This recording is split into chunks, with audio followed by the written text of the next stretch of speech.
بسم اللہ الرحمن الرحیم۔ السلام علیکم۔ ذوالحج کے پہلے 10 دن اور 10 راتیں لیلۃ القدر کے برابر ہیں۔ ذوالحج کے پہلے 10 دنوں اور 10 راتوں میں یہ 7 عمل لازمی کریں۔ ناظرین، اسلامی سال کا آخری اور 12واں مہینہ ذوالحج کہلاتا ہے۔ ذوالحج کا مہینہ بڑا اہم ہے۔ ذوالحج کے ابتدائی 10 دن جنہیں ایام العشر کہا گیا ہے، یہ بھی بڑی فضیلت کے حامل ہیں۔ قرآن کریم کی سورہ فجر کی ابتدائی آیات میں اللہ تعالیٰ نے چند چیزوں کی قسم کھائی ہے۔ ان چیزوں میں سے ایک یہ ہے واللیال عشر، اور قسم ہے 10 راتوں کی۔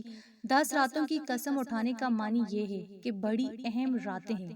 اس آیت کی تفسیر میں حضرت عبداللہ بن عباس رضی اللہ تعالیٰ عنہ فرماتے ہیں کہ ان سے مراد ذوالحج کے ابتدائی دن ہیں اور یہ سال کے سب سے افضل دن ہیں۔ ان ایام کی عبادات اور اعمال اللہ کو بڑے محبوب ہیں۔ بطور خاص ان ایام میں انسان نیک اعمال کرتا رہے۔ جس عمل کی بھی توفیق ملے، اس توفیق کو انسان غنیمت سمجھے، پیچھے نہ ہٹے۔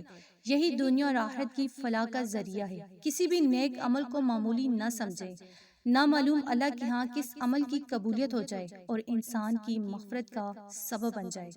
ترمذی شریف میں حضرت ابن عباس رضی اللہ تعالیٰ عنہ سے منقول ہے کہ رسول کریم صلی اللہ علیہ وآلہ وسلم نے فرمایا، دنوں میں کوئی دن ایسا نہیں جس میں نیک عمل کرنا اللہ کے نزدیک ان 10 دنوں یعنی ذوالحج کے پہلے 10 سے زیادہ محبوب ہو۔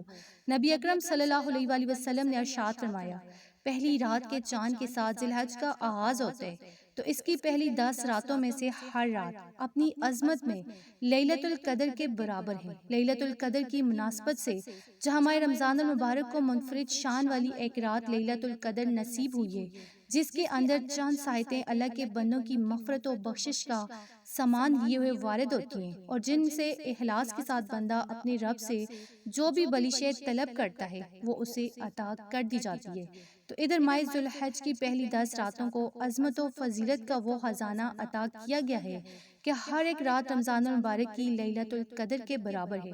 حضرت عبداللہ بن عباس رضی اللہ تعالیٰ عنہ سے روایت ہے کہ رسول اللہ صلی اللہ علیہ وآلہ وسلم نے فرمایا، ان 10 دنوں یعنی 10 ذی الحج میں اللہ تعالیٰ کے حضور نیک عمل جتنا پسندیدہ و محبوب ہے، کسی اور دن میں اتنا پسندیدہ و محبوب تر نہیں۔ صحابہ اکرام نے عرض کی کہ یا رسول اللہ صلی اللہ علیہ وآلہ وسلم، اللہ کے راستے میں جہاد بھی نہیں؟ فرمایا، جہاد فی سبیل اللہ بھی نہیں، ہاں وہ شخص جو اپنی جان اور مال کے ساتھ نکلا اور کچھ لے کر گھر نہ لوٹا۔ تو ناظرین، ذوالحج جو کہ بہت ہی پیارا مہینہ ہے، دعاؤں کی قبولیت والا مہینہ ہے، رحمتوں برکتوں والا مہینہ ہے، اس مہینہ میں آپ نے یہ 7 کام لازمی کرنے۔ تو آپ نے سب سے پہلے دن یعنی جب ذوالحج کا چاند نظر آئے یا چاند کی اطلاع ملے تو سورہ فاتحہ 3 بار لازمی پڑھیں۔ سورہ فاتحہ ایک دعا ہے، سورہ فاتحہ نور ہے، سورہ فاتحہ ہدایت ہے۔ سورہ فاتحہ دونوں جہاں میں ہدایت کی کنجی ہے، کامیابی کی چابی ہے۔ تو چاند دیکھ کر جب آپ یہ سورت 3 بار پڑھیں گے، جس مقصد کے لیے پڑھیں گے، آپ کا وہ مقصد انشاءاللہ ضرور پورا ہوگا۔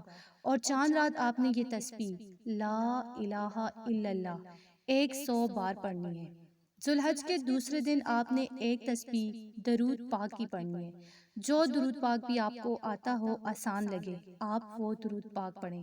درود پاک جب آپ پڑھ لیں، پھر آپ نے اللہ اکبر اللہ اکبر اللہ اکبر 300 بار پڑھنا ہے۔ پورا دن آپ نے اللہ اکبر اس تسبیح کو پڑھتے رہنا ہے۔